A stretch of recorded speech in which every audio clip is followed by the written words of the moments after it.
Rebonsoir, et toujours bienvenue sur la mécanique universelle. On est toujours le lundi 13 décembre 2022 et je fais une toute petite vidéo sur ce qui passe à la télévision actuellement sur Théma, Arte, c'est la propriété. Et je viens de prendre ça en cours de route. Et l'idée, c'est le la propriété de son corps.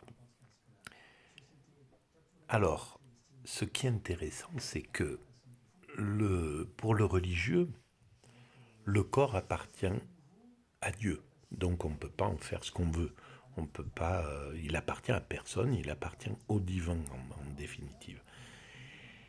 Et si vous connaissez le travail que je développe sur la mécanique universelle, selon laquelle l'humanité est destinée à atteindre son ultime perfection, c'est la rencontre avec le divin. Donc je pense qu'il y a ce qu'on appelle le divin, quelque chose que les religions appellent le divin. On peut appeler ça X, le vide quantique, peu importe. C'est un principe créateur, un principe qui a créé cet univers et donc qui a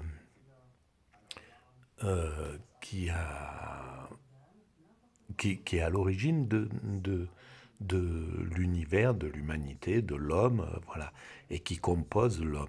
Et moi, je le considère comme état, je le pense de façon logique, hein, simplement, de façon analytique, je pense que c'est c'est ce que les religions appellent le divin, appellent Dieu. Et je vous renvoie à la lecture de la mécanique universelle pour comprendre pourquoi je trouve beaucoup plus logique, pourquoi ça me paraît beaucoup plus logique de penser que ce principe créateur a les caractéristiques de ce que les grandes religions décrivent comme divin, c'est-à-dire une somme d'amour absolu, etc. Voilà. Et alors, le, dans cette émission, il y a cette position, et puis il y a la position du matérialisme, donc du libéralisme, qui est en train de dire, ben, ton corps t'appartient en fait. Et c'est une sacrée perversion, à mon sens. Quand il appartient à Dieu, on ne peut pas y toucher, personne n'a le droit d'y toucher, et tout corps est sacré à ce moment-là.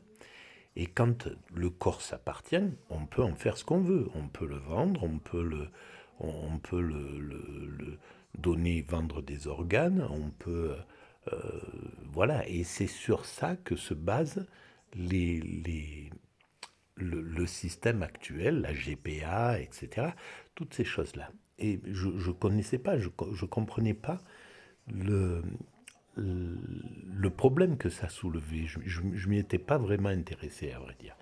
Et là, je comprends pourquoi il faut prendre à ce moment-là la vision spirituelle dans, pour régler ce genre de problème. C'est-à-dire définir clairement le, que le corps appartient à Dieu et que personne ne peut y toucher.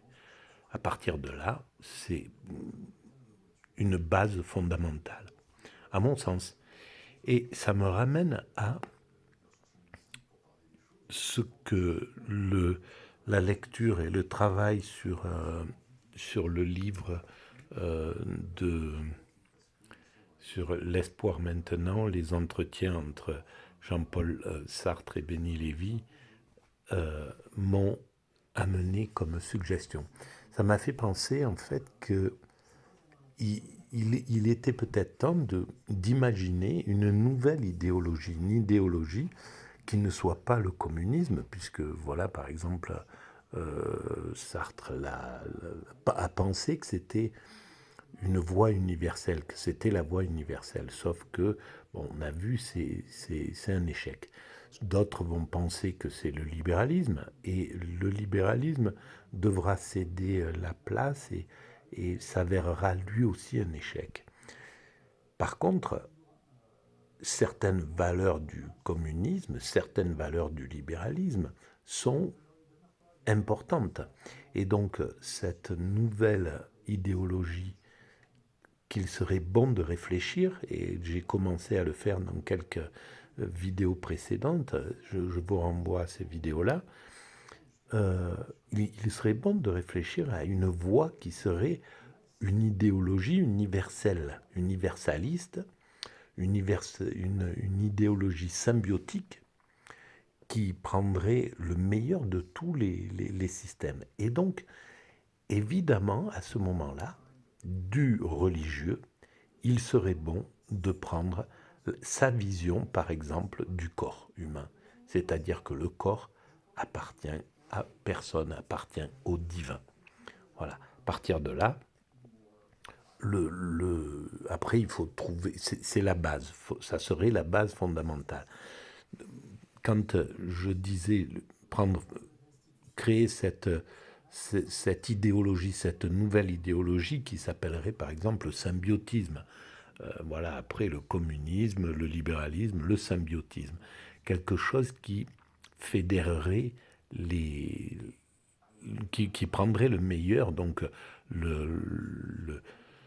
l'idée d'égalité, l'idée de fraternité du communisme, l'idée de liberté, voilà, du libéralisme, et puis certainement d'autres, l'idée de totale liberté dans l'anarchisme, etc., etc. Prendre donc le meilleur de chaque mouvement. Et du religieux, je me demandais ce qu'il y avait vraiment à prendre. Évidemment, il y a à prendre des choses du religieux. Mais par exemple, là, la propriété du corps au divin serait une bonne chose. On pourrait justement s'appuyer sur le religieux à ce niveau-là. Et sur d'autres plans, évidemment. Voilà. Parce que l'esclavage, c'était l'inverse, c'était l'ultralibéralisme, l'esclavage en réalité. Et le communisme a lutté contre cette idée-là. C'est pas pour ça qu'il n'a pas versé dans une forme d'esclavage dans les goulags, à faire travailler des hommes gratuitement, etc. Donc il a renié, mais c'est les hommes qui ont renié leur propre idéologie, en fait. C'est des criminels qui se sont accaparés d'un mouvement, d'une idéologie qui ne préconisait certainement pas le goulag. Je ne pense pas que Marx imaginait le goulag ou tous les idéologues du communisme.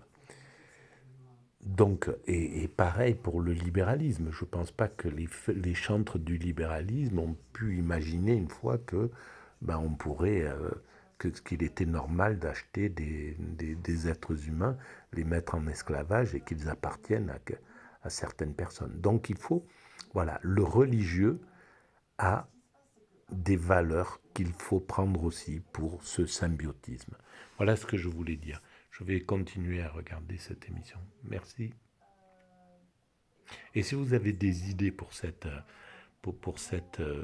nouvelle idéologie, cette idéologie universaliste, elles sont les bienvenues. Ça serait très bien d'y travailler, de travailler à plusieurs sur cette idée-là, par exemple, pour la mettre en place et la proposer ensuite à des gens qui veulent bien la développer, en développer l'idée. Voilà. Et n'oubliez pas de mettre des petits pouces bleus si vous pensez que c'est intéressant ces vidéos, si vous pensez qu'elles méritent d'être diffusées, et puis de vous abonner. Il paraît que c'est aussi très important pour la visibilité sur Internet. Alors si vous pensez que c'est intéressant que ce qui est dit dans ces vidéos, là je ne parle pas très fort parce que je ne suis pas chez moi. Je suis en Airbnb. Voilà. Allez, à très bientôt. Merci.